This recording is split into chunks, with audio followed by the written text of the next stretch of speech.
Well high to earth. आज हम देखेंगे इलियड वेव बनाना कैसे है और उसमें ट्रेड कैसे करना है ना। तो इलियड बनाने से पहले आप ये जानिए कि उसके 5 मस्ट पॉइंट जो है ना, जो मस्ट के सिनेरियो, मोस्टली मतलब नहीं है, वो मोस्टली मतलब फेवरेबल पॉइंट होता है। मस्ट मतलब जो 5 होने ही होने हैं। तो 5 मस्ट पॉइंट क्या क्या है? पहले कि 5 वेव होनी चाहिए उसमें। सेकंड वेव क्या है कि कभी फर्स्ट वेव से ऊपर अन्य ज़्यादा नहीं होना चाहिए। थर्ड वेव आपका कभी भी स्मॉलेस्ट नहीं होना चाहिए कंपेयर टू 1 3 एंड 5 है ना। Fourth wave can not intersect wave two. Rare के सिनेरियो जब डायगोनल फॉर्म होता है तभी फोर्थ केस जो है ना आपका फोर्थ वेव सेकंड वेव के अंदर आ जाता है, वो भी अप्रॉक्स टू 30% ही आता है, ठीक है। और corrective wave should be 3 wave formation, ठीक है। हमको पता है कि अब हमको क्या पता है कि टोटल जो काउंटिंग होती है लेट वेव की, अगर पूरे इम्पल्स वेव और ना पूरे आप एक पूरा इम्पल्स वेव को काउंट करोगे तो उसमें 20 वेव काउंटिंग होती है। 20 वेव फॉर ना वेव की काउंटिंग आती है, ठीक है। तो मोस्ट इंपॉर्टेंट चीज़ क्या है आपका कि पहला first wave extension. First wave extension हमको पता है कि पहले वेव को पूरा वेव काउंटिंग होती है और बाकी वेव हमको नेकेड ऐसी दिखती नहीं है। तो पहली वेव हमको काउंटिंग नेकेड ऐसी दिखती है, बाकी नहीं दिखती है। वैसे थर्ड वेव नेकेड ऐसी दिखती है, उसको थर्ड वेव एक्सटेंशन बोलते हैं। और सेम अपने को फोर्थ वेव आपको नेकेड ऐसी दिखती है, उसको फोर्थ वेव एक्सटेंशन बोलते हैं, ठीक है। टू मेजर पॉइंट क्या है आपका, एक लीडिंग डायगोनल, एक एंडिंग डायगोनल। आप याद रखिएगा डायगोनल का सबसे इंपॉर्टेंट पॉइंट ये है कि जो 1 3 5 वो करेक्टिव और इम्पल्सिव दोनों हो सकते हैं, ठीक है ना। आप ये मत पूछिएगा कि 1 आपका इम्पल्सिव ही होगा, है ना, 3 इम्पल्सिव होगा और 5 इम्पल्सिव होगा। It can be corrective, it can be impulsive, ठीक है। ये आपका एंडिंग डायगोनल को भी फॉलो करेगा, ठीक है। अब आप याद रखिए कि ना सबसे पहले हमारे पास करेक्शन कौन कौन से है। हमारे पास 4 करेक्शन है। पहला करेक्शन जिगजैग। जिगजैग किसको होता है? 5 है ना, 5 of A, 3 of B and 5 of C. 5 3 5 का फॉर्मेशन होता है। दूसरा होता है आपका क्या, फ्लैट, है ना। फ्लैट किसका करेक्शन होता है? 3 3 एंड 5 का, ठीक है ना। अब आपका तीसरा एक्सपेंडेड फ्लैट। एक्सपेंडेड फ्लैट क्या है कि जिसमें बी से सी बहुत ज़्यादा आपका छूट जाता है, बहुत ज़्यादा आपका एक्सपेंड हो जाता है, ठीक है। अब अपना जो चौथा है, वो तीसरा जो है वो अपना क्या है, रनिंग आपका ट्रायंगल। ट्रायंगल क्या होता है? 3 वे फॉर्मेशन होता है मोस्टली। देखिए आप सिमेट्रिकल वेज जितने भी फॉर्मेशन वेज के फॉर्मेशन मोस्टली इस फॉर्म में आते हैं मोस्टली, ठीक है ना।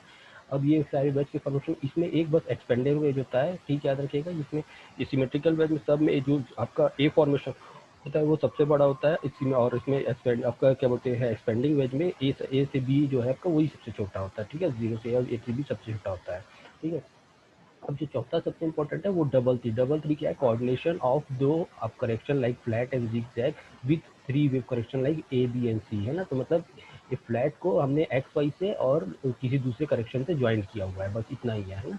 अब आपको ये सबसे इंपॉर्टेंट याद रखिएगा, जो आपका टोटल इम्पल्स की जो काउंटिंग आप करेंगे, अगर आप हायर इम्पल्स अगर आप साइड पे है तो अगर आप काउंटिंग करोगे ना तो कहीं काउंटिंग से पता चल जाएगा कि ये इम्पल्स वेव है कि नहीं। कैसे? क्योंकि काउंटिंग हमेशा क्या होती है, 5 9 13 17 21 में होती है, ठीक है। और दूसरी काउंटिंग हमेशा होती है कि इसका 20 प्लस करते जाइए हर बार आपकी। तो आपकी हमेशा जो मैक्सिमम काउंटिंग जो आएगी ना वो इसी फॉर्मेशन पे आएगी, ठीक है। अब 5 वेव क्या है, देखिए नॉर्मल 5 वेव का है, और जो थ्योरी है 5 की आपको मालूम है वही 5 वेव थ्योरी है ना। अब एक्सपेंडेबल 3। एक्सपेंडेबल 3 में क्या है कि ना जो आपका तीसरा वेव है ना वो एक्सपेंड कर गया है, ठीक है ना। वो उसके पूरे 3 वेव के जो 5 वेव पूरे आपके ना नेकेड टाइम में दिख रहे हैं। तो यहाँ देखिए 1 2 दिख रहा है, उसके अंदर पे A B C D E आपको दिख रहा है। अब ये जो एक्सपेंड वेव है ये भी 5 वेव की थ्योरी फॉलो करेगी, ठीक है। अगर ये 5 वेव है तो 5 वेव की थ्योरी करेगी, ठीक है। अब यहाँ पे देखिए एक्सपेंड ऑफ एक्सपेंड 3, ठीक है। तो ये क्या बोल रहा है कि पहले तो ना आपका ये ए बी एक्सपेंड हुआ था, 1 से 2 से 3 एक्सपेंड हुआ था। अब उसके बाद ये बी से सी भी एक्सपेंड हो गया। देखिए यहाँ तक 2 से 3 एक्सपेंड हो गया और उसके बाद ये बी से सी भी एक्सपेंड हो गया, ठीक है ना। तो ये एक्सपेंडेबल 3 ऑफ 3 हो जाता है, ठीक है। अब यहाँ पे हम देखिए अब क्या है, ये एक्सपेंडेबल 5 का फॉर्मेशन है, ठीक है। 1 2 3 4 5 जैसे एक्सपेंड 3 किया था वैसे एक्सपेंड 5 करेगा। यहाँ पे क्या देखिए 1 2 3 4 और A B C D E, ठीक है। अब इसमें क्या है कि एक्सपेंड 5 भी ना या एक्सपेंड 3 का फॉर्मेशन 5 के अंदर पे ना बी सी भी बढ़ सकता है और 5 के अंदर पे फिर डी से ई भी ना एक्सपेंड हो सकता है, ठीक है। इसकी काउंटिंग कितनी होती है? 13 की काउंटिंग होती है, याद रखिएगा। एक्सपेंड और एक्सपेंड की काउंटिंग 13 होती है ना। तो आपको जैसे 13 दिखे आप समझ जाइए कोई ना कोई एक्सपेंड हुआ है, ठीक है।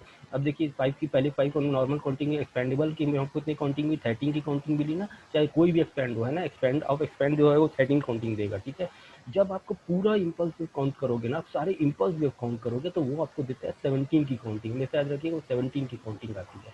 काउंटिंग बहुत अच्छा ईजी पड़ जाता है, अगर आप सिर्फ काउंटिंग कर ले तो समझ जाओगे इसमें इलियट वेव में इम्पल्स वेव है कि नहीं है, ठीक है। अब कैसे बनाना है आपको, तो सबसे पहला तरीका आपको क्या करना है, सब फर्स्ट थिंग आपको क्या करना है कि अब वे जितने जो भी ग्राफ है ना उसको वीकली बेस पे कर दो, ठीक है। वीकली बेस में कर दिए ना, जैसे कि मैंने इस ग्राफ को वीकली बेस पे कर दिया। अब वीकली बेस पे करने के बाद आप सबसे पहले चीज क्या रहो उसमें ना जितने भी कंटिन्यूस पैटर्न आ रहे हैं और डायगोनल आ रहे हैं उसको मार्किंग कर दो, ठीक है। जैसे यहाँ पे देखिए हमने कंटिन्यूस पैटर्न और जितने भी ना डायगोनल है उसको मार्किंग कर दिया है ना। देखिए यहाँ पे फ्लैग आया हुआ है, यहाँ पे डिसेंडिंग वेज आया हुआ है, यहाँ पे फ्लैग आया हुआ है, यहाँ पे एंडिंग डायगोनल है, यहाँ पे एंडिंग डायगोनल है ना। तो जितने भी काउंटिंग है उसको मार्किंग कर दीजिए। उसके बाद आप क्या कीजिए, जो सबसे पहली वाली जो मार्किंग थी है ना, ये जो मार्किंग थी ना, इसमें इसके पहले चेक कीजिए कि इसमें पूरे ना इम्पल्स वेव है कि नहीं है, ठीक है ना।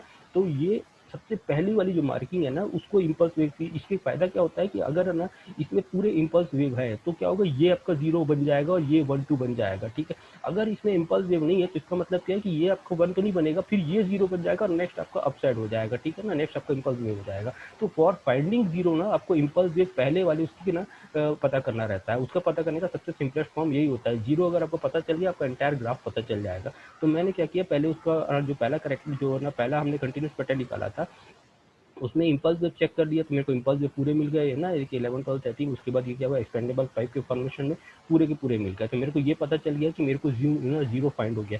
जैसे ही आपका जीरो फाइंड हो जाएगा, आप क्या कीजिए, मालूम जो आपको वीकली ग्राफ है ना उसको मंथली में कन्वर्ट कर दीजिए, ठीक है ना। जैसे ही आपको ना क्या जीरो फाइंड हो जाएगा ना, तो जो ग्राफ है ना उसको मंथ में कन्वर्ट कर दीजिए, ठीक है।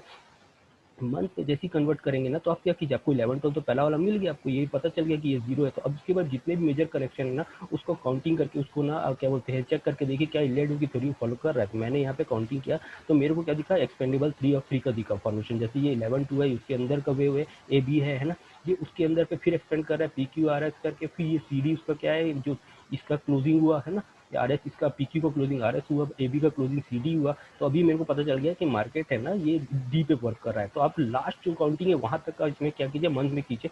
उसके बाद कंफर्म कर लीजिए कि जो आपने वीकली काउंटिंग की थी ना, जो वीकली काउंटिंग की थी वो सही है कि नहीं, तो वो कंफर्म करना जरूरी होता है, ठीक है। आप इसको कंफर्म कर लेंगे तो क्या होगा, आपको ये कंफर्म हो जाएगा कि जो लास्ट बॉटम जो डी है ना है वो जरूरी है, या फिर आप इसके पहले काउंट ये सी डी पाने के लिए हमको इसको कंफर्म करना पड़ता है, ठीक है, सी डी के पाने के लिए। तो अब मेरे को कंफर्म हो गया, तो मेरे को ये पता चल गया कि ये सी डी के फॉर्मेशन पे भी जा रहा है। तो मैं क्या करूंगा, जो लास्ट बॉटम है जो डी से अब करंट जो है डी से अभी तक का सबको वन डे में कन्वर्ट कर दूंगा, ठीक है ना। यहाँ मैंने क्या किया, डी से वीकली को अब वन डे पे कन्वर्ट कर दिया है ना, आफ्टर कंफर्मिंग वेव है ना। जब यहाँ पे क्या मेरे को डी का कंफर्मेशन हो गया, तो डी से जो करंट है ना वहां तक का मैं वन डे पे करूंगा और उसका ना वेव काउंट कर लूंगा, ठीक है ना, उसका वेव को बना लूंगा। ठीक है, मैंने इसको वन डे को फॉर्मेशन किया, ये आपका डी है, और वन डे को फॉर्मेशन किया तो मेरे को पता चल गया कि 11 12 13 14 मतलब 5 वेव के फॉर्मेशन में आपको क्या चल रहा है, 1 2 3 4 5 मतलब fifth wave fourth wave complete होने के फॉर्मेशन में बना रहा है ना, इसमें वन डे पे।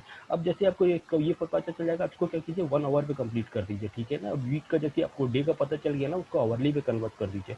जैसे ही आपने आवर्ली पे कन्वर्ट किया ना, देखिए आप आवर्ली कन्वर्ट किया तो L1 L2 L3 4 हुआ है ना।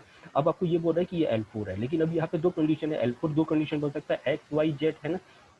तो अब हमारे पास ये लास्ट चीज बनता है जिसमें हमको एनालाइज करना रहता है कि ये क्या फॉर्म है। तो अब हमारे पास दो पॉसिबिलिटी बन रही है ना, दो पॉसिबिलिटी क्या क्या चीज है। पहली पॉसिबिलिटी बोल रही है कि ये आपका जो क्या बोलते हैं, फर्स्ट पॉसिबिलिटी आपको बोल रही है कि ये एक्स वाई और जेड के फॉर्मेशन में होगा है ना, और उसके बाद मार्केट ऊपर जा जाएगा है ना। ये आपको पहला फॉर्मेशन क्या बता रहा है कि मार्केट एक्स वाई जेड के फॉर्मेशन में होगा, ऊपर जाएगा। ये ऐसा बन रहा है तो ऑलमोस्ट चांस है कि एक फ्लैग का फॉर्मेशन हो सकता है। तो हमारी एंट्री की पॉसिबिलिटी क्या हो सकती है, ये नीचे पे हमको कोई कैंडल रिवर्सल दे और उसके बाद ये ट्रेंड है जो ये ब्रेक हो जाए, क्योंकि हमको मालूम है कि जो अगर ये एक्स वाई जेड है तो वाई से जेड क्या होगा, 5 वेव का फॉर्मेशन होगा। अगर ये 5 वेव का फॉर्मेशन है तो हमको मालूम है कि ये 5 वेव की थ्योरी को फॉलो करेगा है ना, 5 वेव की थ्योरी को फॉलो करेगा तो हमको मालूम है कि ब्रेकआउट होगा, ट्रेंड ब्रेकआउट हो जाए, यहाँ पे कैंडल रिवर्सल मिल जाए आपको है ना।